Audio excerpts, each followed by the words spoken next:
अंबादास दानवे आणि प्रसाद लाड यांच्यात विधानसभेत झालेल्या वादानंतर अंबादास दानवे यांनी शिवीगाळ केल्याचा आरोप झाला आणि त्यानंतर त्यांना 5 दिवसांसाठी निलंबित करण्यात आलं आहे। या घटनेनंतर आता शिवसैनिकांनी संभाजीनगरमध्ये जे आहे तर होर्डिंग लावलेले आहे। आपण माझ्या पाठीमागे बघू शकता संभाजीनगर शहरातील ठिकठिकाणी जे वेगवेगळे चौक आहे त्या ठिकाणी हे होर्डिंग लावण्यात आलेले आहे। या होर्डिंगवर असा उल्लेख करण्यात आलेला आहे, तुम्ही शिवसेनेच्या अंगावर आल्यावर शिवसेना तुम्हाला शिंगावर घेणारच आणि आरेला कारेने उत्तर द्यायला बाळासाहेबांच्या शिवसैनिकांना चांगलं जमतं, असा थेट जो मेसेज आहे या होर्डिंगमधून देण्यात आलेला आहे। हे होर्डिंग शहरातील वेगवेगळ्या भागात आहे, क्रांती चौकात आहे आणि संभाजीनगरच्या अनेक भागात असे होर्डिंग पाहायला मिळतात।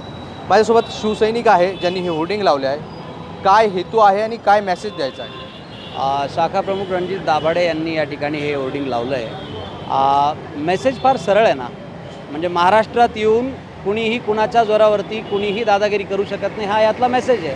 आणि स्वाभाविक प्रतिक्रिया म्हणून माणसं मराठी भाषेमध्ये अनेक शब्द वापरतात, त्यातल्या काही स्वाभाविक प्रतिक्रिया जर कोणी कुणाच्या अंगावरच जात असेल, कुणी कुणाला उंगली निर्देश करून खाली दाखवण्याचा प्रयत्न करत असेल तर हे सगळं होणं साहजिक आहे। आणि संसदीय परिभाषा, संसदीय गरिमा वगैरे हे शब्द फक्त शिवसेनेला आणि अंबादास दानवेंना लागू होत नाही, हे सगळं लागू होतं जिभेखाली दात दाबणाऱ्या किरीट सोमय्यांना सुद्धा लागू होतं। जेव्हा तुम्ही म्हणता की महाराष्ट्रामध्ये याची खैर नाही, याची आता मी घंटी वाजवणार, याचा हातोडा चालवणार, आहो फडणवीस तुम्ही एक गोष्ट लक्षात घ्या, अंबादास दानवे हे फक्त एका गोष्टीसाठी त्या व्यक्तिमत्वाला बोलले होते की तुम्ही आता ह्या सगळ्या उंगली निर्देश आमच्याकडे न करता सभागृहाच्या अध्यक्षांना बोला, आणि असं असताना तुम्ही जर म्हटले की मी करणारच तर मग हे होणारच, अगदी स्वाभाविक आहे।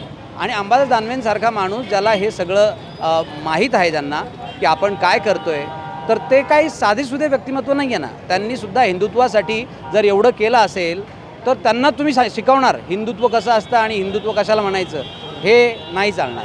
नक्कीच ही प्रतिक्रिया आहे आणि आपण बघू शकतो अशा पद्धतीने होर्डिंग लावण्यात आलेले आहे। अंबादास दानवे यांचं जे निलंबन करण्यात आलं आहे त्याला पाठिंबा देण्यासाठी शिवसैनिकांनी संभाजीनगरमध्ये असे होर्डिंग लावले आहे आणि आरेला कारेने उत्तर देणार असा मेसेज या होर्डिंगमधून दिला जातो आहे। व्हिडिओ जर्नलिस्ट कपिलसह मोहसिन शेख, छत्रपती संभाजीनगर।